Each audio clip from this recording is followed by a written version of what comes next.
Hello friends, welcome to study circle. Study circle में आपका स्वागत है। दोस्तों, इस वीडियोज़ में आज हम वैदिक काल का अध्ययन करेंगे, लेकिन इससे पहले अगर अभी तक आप हमारे चैनल स्टडी सर्किल को सब्सक्राइब नहीं किए हैं तो अभी कर लीजिए, जिससे कि हमारे आने वाले सभी वीडियोज़ की सूचना आपको मिलती रहे। तो आइए दोस्तों, हम शुरू करते हैं वैदिक काल। जैसा कि हम पिछले वीडियोज़ में चर्चा किए थे, सिंधु सभ्यता के पतन के बाद जो नवीन संस्कृति प्रकाश में आई, उसके विषय में हमें संपूर्ण जानकारी लगभग वेदों से ही प्राप्त होती है, और इसलिए इस काल को हम वैदिक काल कहते हैं। यानी कि इसका सीधा सीधा अर्थ है कि वेदों से जानकारी प्राप्त होने के कारण इसका नामकरण वैदिक काल पड़ा है।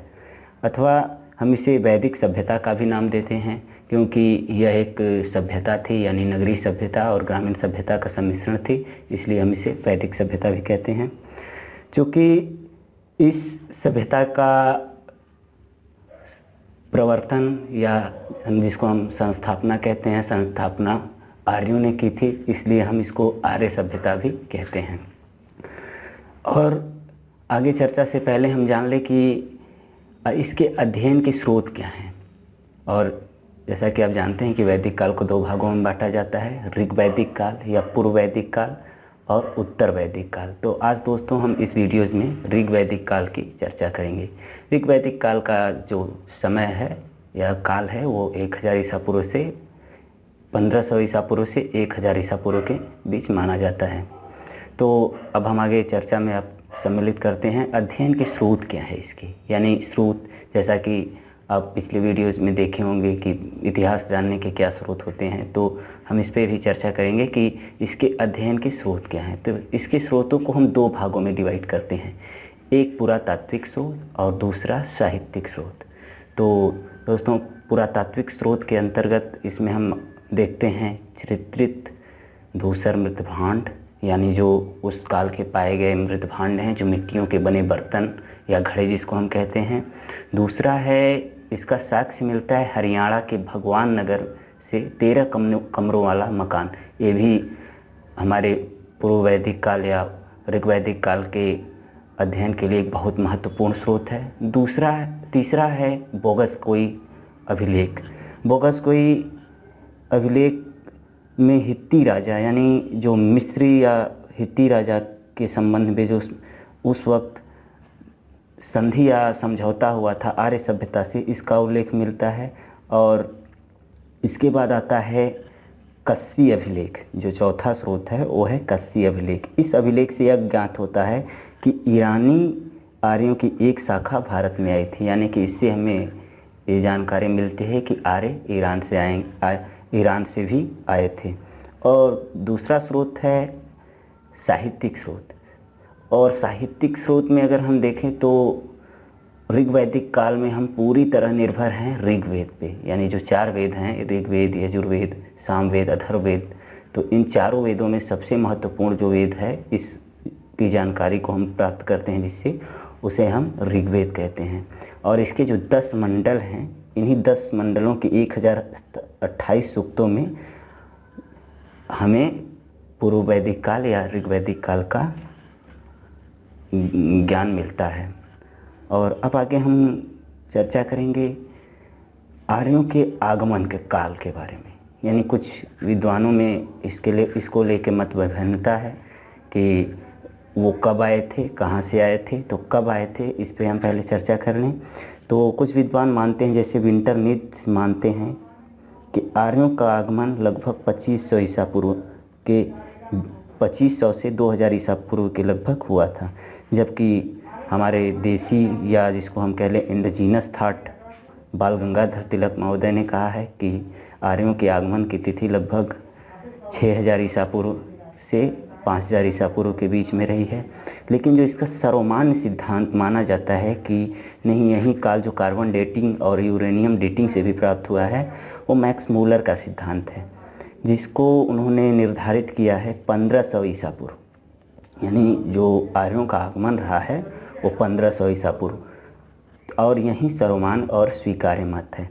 अब हम देखते हैं आर्यों का मूल स्थान, कि आर्य कहाँ से आए थे, या यहीं के थे, या फिर उन्होंने विदेश से यहाँ पे प्रवास किया था।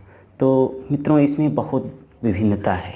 इसमें विद्वानों में बहुत ज़्यादा, अगर कह लें कि बहुत ज़्यादा मत विभिन्नता है। कोई एक निश्चित मत निर्धारित नहीं किया गया है कि ये कहाँ से आए थे, स्वदेशी थे या विदेशी थे।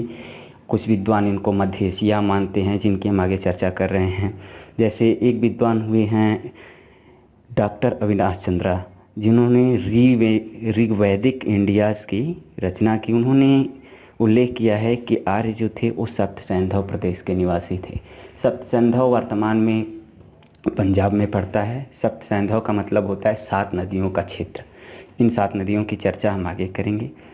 और दूसरा मत है ब्रह्मर्षि देश का, यानी उत्तर मध्य एशिया, जिसको हम ब्रह्मर्षि देश कहते हैं, उत्तर मध्य एशिया। इसकी चर्चा गंगानाथ झा ने की है। और डॉक्टर राजपली पांडे जी मानते हैं कि ये मध्य देश के निवासी थे। डॉक्टर AC कल्ला मानते हैं कि ये कश्मीर के निवासी थे। वहीं सबसे प्रबल मत देने वाले स्वामी दयानंद सरस्वती जी कहते हैं कि आर्य जो थे वो तिब्बत देश के निवासी थे। इन्होंने इस पे तर्क भी दिया है। और वहीं मैक्स मूलर जो मानते हैं कि ये मध्य एशिया के निवासी थे। और दूसरी तरफ अगर देखें तो 6 महीने दिन और 6 महीने रात का उल्लेख करते हुए ऋग्वेद में जहाँ उल्लेख आता है 6 महीने दिन और 6 महीने रात के, तो इसको आधार बनाकर बाल गंगाधर तिलक जी ने एक सिद्धांत दिया है, उत्तरी ध्रुव सिद्धांत। यानी कि आर्य जो थे वो उत्तरी ध्रुव के निवासी थे। और इसके बाद पेंका ने इन्हें जर्मनी, यानी शब्द व्युत्पत्ति के आधार पर उन्होंने जर्मनी का निवासी बताया है।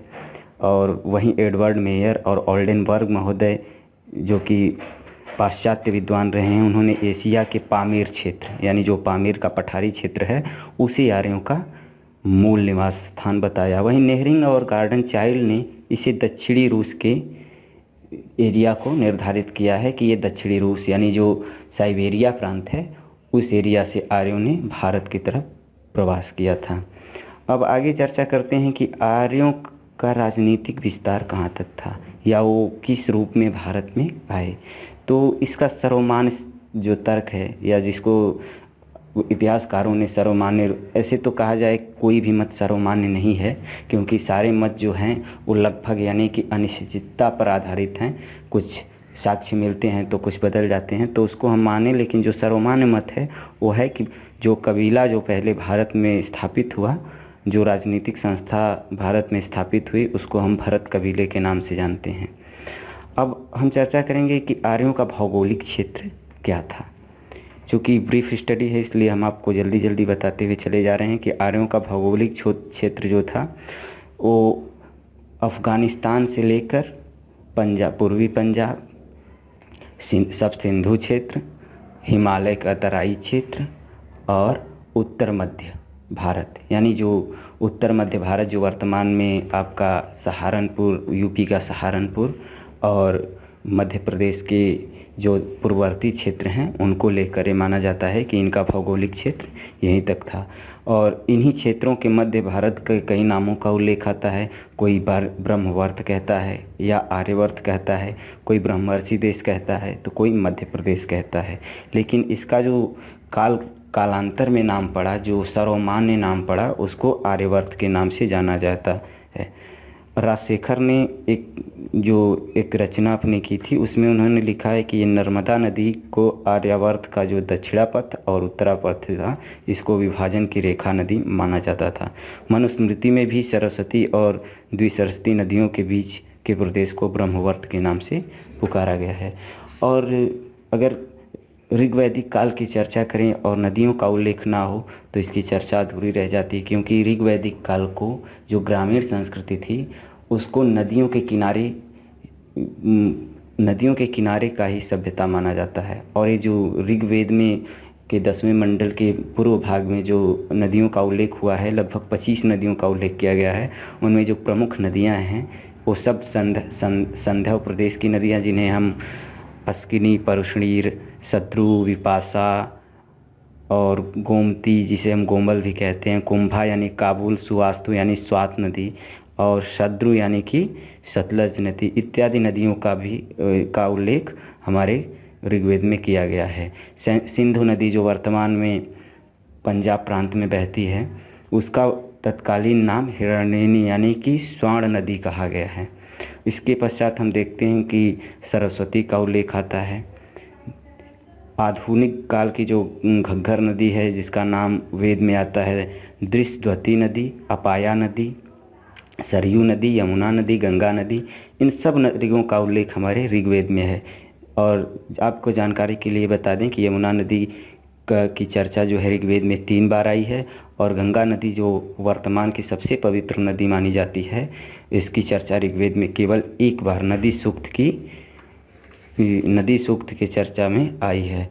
और सर्वाधिक बार उल्लेख हुआ है जिसे हम कहते हैं सिंधु नदी। सिंधु नदी का जो है सर्वाधिक बार उल्लेख किया गया है ऋग्वेद में। वहीं ऋग्वेद में समुद्र और पर्वत और मरुस्थल, इन सभी क्षेत्रों का वर्णन किया गया है। मरुस्थल के लिए धनु शब्द का उपयोग किया गया है। वहीं समुद्र की चर्चा ऋग्वेद के 10वें मंडल और 9वें मंडल में चारों समुद्रों का उल्लेख किया गया है। और पर्वत में ऋग्वैदिक आर्य हिमालय पहाड़ से परिचित थे, जैसा कि हम पहले ही बताए हैं कि इनका मूल जो बसावट थी, इनकी जो नगरीय सभ्यता जो ग्रामीण सभ्यता जो फैली हुई थी, वो हिमालय के तराई क्षेत्रों में फैली हुई थी, तो इसका जो उल्लेख आना स्वाभाविक है। और उसके बाद चर्चा आती है कि आर्य जब आए तो उनका संघर्ष किनसे हुआ। तो इसमें बहुत संक्षिप्त मत आता है कि आर्य जब आए तो उनका संघर्ष गैरिक और मृदभांड और लाल काले मृदभांड वाले लोगों से हुआ और ही विजयी हुए। इस कभी कभी कारण भी पूछ लिया जाता है कि विजयी होने के क्या कारण थे। तो जैसे वर्तमान में सुसज्जित सेना की चर्चा होती है कि जिसके पास मजबूत सैनिक बल हो वो विजयी होता है, तो तत्कालीन आर्यों में भी मतलब वैसी ही एक सुसज्जित सेना रही और जिसके कारण वो विजयी रहे। इनमें उनके जो रथ थे वो घोड़े द्वारा चलाए जाते थे, यानी घोड़े चलित रथ जिनको कहा जाता था। उनके पास कांसे के हथियार होते थे और वो अपने ऊपर एक कवच धारण करते थे, जिससे कि वो विरोधियों को सहजतापूर्वक हराने में कामयाब हुए। अब हम ऋग्वैदिक काल की जो प्रमुख विशेषताएं हैं उन पे हम चर्चा करेंगे।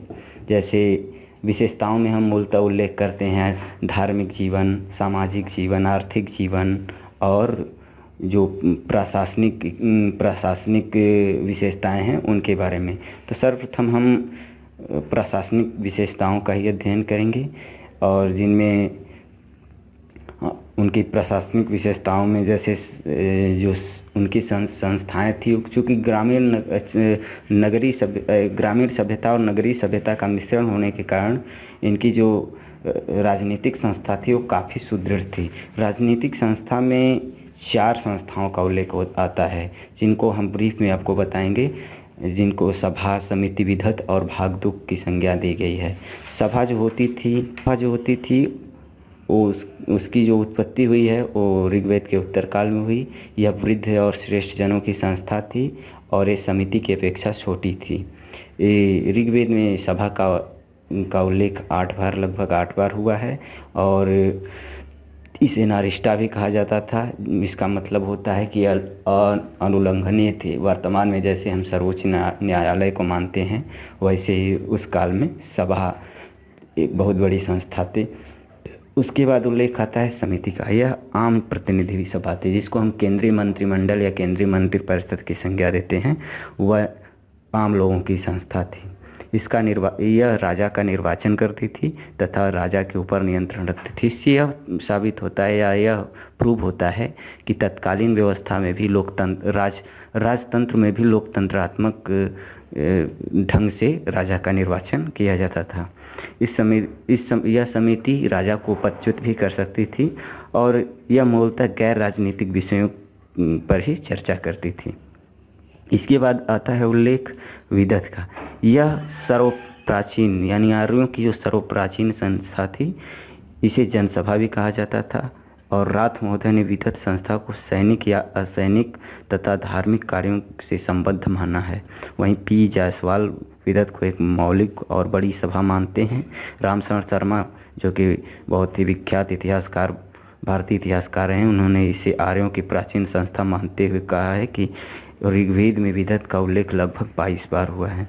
इस प्रकार हम देखते हैं कि ऋग्वैदिक काल में स्त्रियों की सभा विदत में पार्टिसिपेट करती थी, जिसे भाग लेना कहते हैं।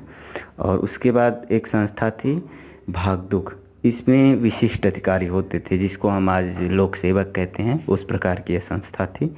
और जो राजा के अनुयायियों के मध्य जो बलि, जिसको हम भेंट कहते हैं, उपहार कहते हैं, इस सब को लेके समुचित रूप से बंटवारा करती थी। इसके बाद प्रशासनिक इकाइयों को अगर हम देखें तो प्रशासनिक इकाइयाँ कुल 5 भागों में बटी थी, जिनमें सबसे छोटी इकाई कुल थी और सबसे बड़ी इकाई राष्ट्र, यानी कि कुल, ग्राम, विश्व, जन और राष्ट्रीय 5 भागों में विभाजित थी। इसके बाद सामाजिक जीवन पे हम देखें तो परिवार जो थी वो प्राथमिक इकाई थी समाज की, और यह एक तृणमूल संस्था थी, यानी कि ग्रास रूट टेबल पे परिवार जो था वो पितृ सत्रात्मक परिवार था, यानी कि पिता के नाम से ही संतानों को जाना जाता था। और तत्कालीन व्यवस्था में वर्ण व्यवस्था का उल्लेख भी मिलता है, क्योंकि हम देखते हैं कि एक ऋग्वेद में एक छात्र लिखता है कि मैं कवि हूँ, मेरे पिता चिकित्सक हैं और मेरी माता आटा पीसती है। अर्थात एक राजा कर्म से पुरोहित हो सकता था, यानी कि वहाँ कोई जाति प्रथा का मूलतः उल्लेख नहीं किया गया है, बल्कि जो व्यक्ति थे उनको उनके कर्म के हिसाब से वर्णों में बांटा गया था। उसके बाद हम आते हैं आर्थिक जीवन पे। आर्थिक जीवन का मूल आधार था वो कृषि और पशुपालन था। चूँकि ग्रामीण सभ्यता होने के कारण कृषि और पशुपालन और जो छोटे उद्योग थे यानी कुटीर उद्योग थे उनका बहुत ज़्यादा महत्व था। और आर्थिक उनका जो व्यापार था वो प्राचीन काल में जो वस्तु विनिमय प्रणाली होने के कारण बहुत छोटे स्तर पे होता था। लोग गाय, घोड़े और स्वर्ण से भी क्रय विक्रय करते थे। विनिमय के माध्यम में जो व्यापार विनिमय के माध्यम में सिक्कों का प्रचलन उस समय शुरू हो चुका था, जिसको हम निस्क या सिक्का, जिसे निस्क को हम सिक्का को निस्क या इस प्रकार की संज्ञा दी जाती थी। निस्क का जो प्रयोग हुआ है वो 2 बार हुआ है। एक निस्क का अर्थ होता है गले का हार और दूसरे का अर्थ होता है सिक्का, यानी कि एक स्वर्ण आभूषण होता था, लेकिन कालांतर में उसका प्रयोग जो है सिक्के के लिए किया जाने लगा।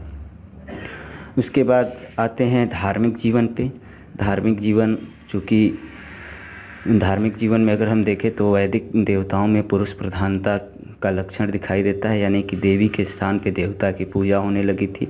देवताओं को 3 भागों में बांटा गया था। आकाश के देवता यानी देव या आकाश स्थानी, अंतरिक्ष के देवता जैसे इंद्र, मरुत, रुद्र, वायु, मारुताश्विन, अज, एकपाद इत्यादि, और पृथ्वी के देवता यानी जो पृथ्वी पे पूजे जाते थे या जिनका पृथ्वी पे निवास स्थान था, जैसे अग्नि, सोम यानी चंद्रमा, पृथ्वी, बृहस्पति और नदियाँ, यानी नदियों और सोम यानी चंद्रमा और अग्नि की पूजा होने से हमें ज्ञात होता है कि वो जो ऋग्वैदिक कार्य थे वो प्रकृति पूजक के साथ साथ धीरे धीरे अंधविश्वास की ओर भी बढ़ना स्टार्ट कर दिए थे, शुरू कर दिए थे। इसके बाद तो इस प्रकार दोस्तों हम देखते हैं कि जो ऋग्वैदिक काल था यानी जो पूर्व वैदिक काल था उसकी जो विलक्षणता थी या विलक्षण विशेषता थी वह उसका ग्रामीण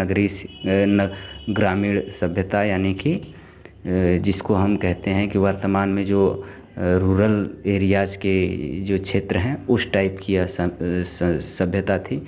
मकान जो बने होते थे वो ईंटों की जगह मिट्टियों के बने होते थे और इसमें काफ़ी सारा पशुओं का उपयोग किया जाता था, जैसे घोड़े, गधे, बैल, खच्चर इत्यादि का प्रयोग तत्कालीन परिवहन के लिए किया जाता था। और इसके बाद आता है पूर्व वैदिक काल के बाद आता है उत्तर वैदिक काल, जिसकी चर्चा हम मित्रों अपने अगले वीडियोज़ में करेंगे। अगर वीडियोज़ आपको अच्छा लगा तो लाइक करें, सब्सक्राइब करें। अगर कोई सुझाव या संदेश हो तो कमेंट बॉक्स में कमेंट करें, हमें बहुत खुशी होगी। धन्यवाद दोस्तों।